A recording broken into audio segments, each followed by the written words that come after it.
ఇప్పుడే ఆనంద్ చెప్పిండు మీ గ్రామాలలో మీరు చెట్ల కింద కూర్చొని ఆ రచ్చబండ మీద కూర్చొని పంచాయతీ ఆఫీసులో కూర్చొని గా 10 మంది ఎమ్మెల్యేలు ఎక్కడమైనారో మీకు తెలియదా? ఏడున్నారు తెలుసు కదా. మరి మీ స్పీకర్ గారేమో వాళ్ళు మా పార్టీలనే ఉన్నారు అంటుండ్రు. మరి మన పార్టీలు ఉంటే ఇక్కడికి రావాలి కదా, మాతో పాటు కూర్చోవాలి కదా, రావాలా లేదా?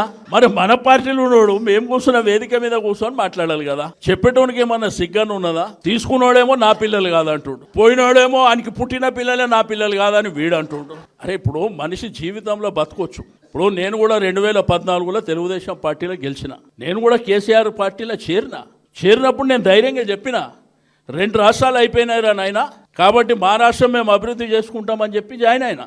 కానీ మీరు చూస్తే నిన్న మొన్న టీవీలలో చూస్తే నేను కాంగ్రెస్ కాదు నేను టీఆర్ఎస్లోనే ఉన్నా, ఇంకొకడు అంటాడు నేను ఏడున్నా ఆడనే ఉన్నా. అరే నీ అమ్మ మీది ఒక బతికేనా?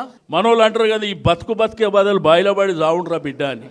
అట్లా ఏమైపోయిందంటే ప్రజలంతా అమాయకులు, మేమే చాలా తెలివిపరులం అనుకుంటూ రాళ్ళు.